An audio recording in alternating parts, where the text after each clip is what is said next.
Berlin's winter was at its peak. November nights, icy winds, and dim streetlights made the city look like something out of a noir painting. Snowflakes had started to settle on the cobblestone streets, and the city's heart beat with a quiet, cold rhythm. In front of an old, crumbling wall, Lena Hoffman, a graffiti artist, stood with her spray cans. Her art wasn't just colors on concrete, it was her voice, her rebellion. Tonight, she painted the image of a white-masked ghost peeking through the Brandenburg Gate. For Lena, this wasn't just graffiti, it was pain. It was her way of screaming into the void about her grandfather's mysterious death, something the family called an accident. But Lena never believed that story.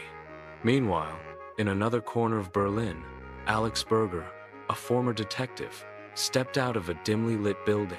Once a respected cop, he had been forced out in disgrace, framed in a corruption scandal that ruined his career. His face looked tired, his eyes haunted, but sharp, always searching. When Alex's path crossed Lena's art, he froze. To others, it was graffiti. To him, it was a code. His detective instincts told him there was a message buried in that painting. The next morning, in a small cafe, their worlds collided. The warmth of fresh coffee and croissants filled the air, but their conversation was ice cold. "Your painting, it hides something, doesn't it?" Alex asked directly. Lena blinked in shock, then snapped back. "Who are you to understand my art? People look at it, but they don't see." Alex leaned forward, voice low and steady. "I'm someone who lost everything because of the same people you're unknowingly fighting. The ones behind the shadows, the Watchers." Her eyes widened. "The Watchers?" Alex nodded grimly.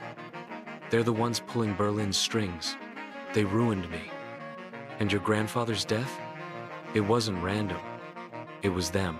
The cafe suddenly felt colder. In the days that followed, Lena and Alex became reluctant partners.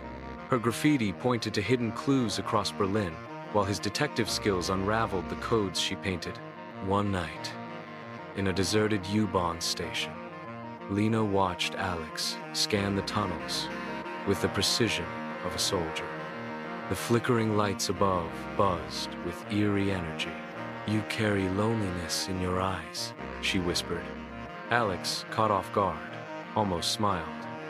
"And maybe you're the only one who's ever noticed." Before either could say more, footsteps thundered behind them. Masked men. The Watchers' enforcers stormed the platform. Alex fought fiercely, his old instincts alive, while Lena spotted a hidden maintenance tunnel. "Here!" she yelled, pulling him along. They jumped onto the tracks, just as a roaring train blurred past. Inside the darkness of the tunnel, their hands brushed a silent spark, the beginning of something neither of them expected. In an old library, they met Otto Reinhardt, a retired intelligence officer with trembling hands and a sharp mind. "The Watchers have existed since the Cold War," Otto explained.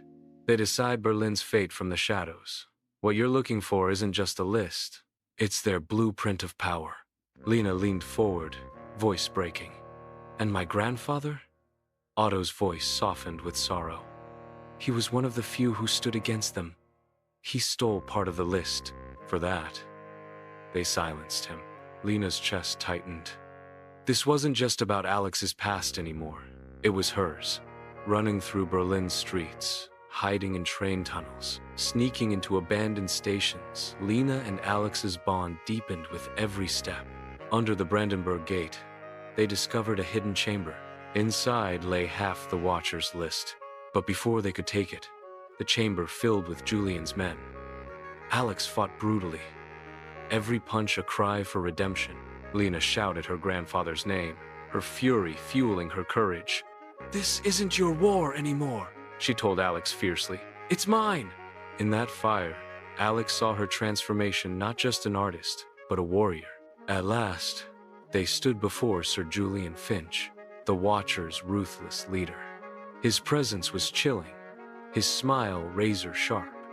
"Berger," he sneered, "you destroyed your life chasing ghosts. Now you'll die by them." Then he turned to Lena, almost amused. You have your grandfather's stubbornness. But remember, Berlin's destiny is ours to write. Lena stepped closer, her voice steady.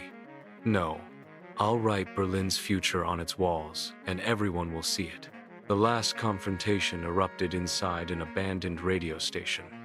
From here, the Watchers planned to broadcast propaganda and unleash chaos. Alex fought like a man possessed, shielding Lena as masked men swarmed. Otto, old but unbroken, gave covering fire until a bullet struck him down. Lena hacked into the broadcast system, her fingers trembling.